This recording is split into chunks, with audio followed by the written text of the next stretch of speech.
Kingsroad login failed, authentication error on Android. Perk 1. Restart your Android phone, hold the power button, tap restart, wait for the phone to reboot. Launch the game again. 2. Check internet connection. Connect to stable Wi-Fi or mobile data. Restart your router if needed. Avoid weak network signals. Retry logging into the game. Number 3. Check game server status. Wait if servers are under maintenance. Retry login after some time.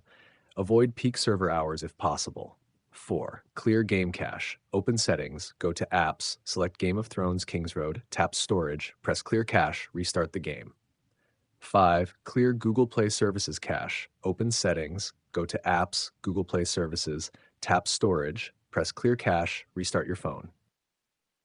Number 6. Disable VPN or proxy, turn off VPN applications.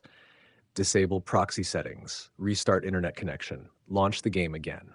Number 7, update the game. Open Google Play Store, search Game of Thrones Kingsroad, tap update if available, relaunch the game.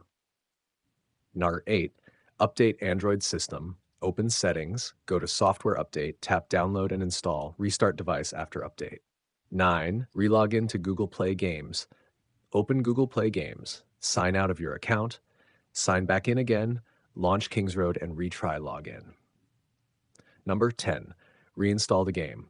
Uninstall Game of Thrones Kingsroad, restart your Android phone, download the game again from Play Store, install and log in.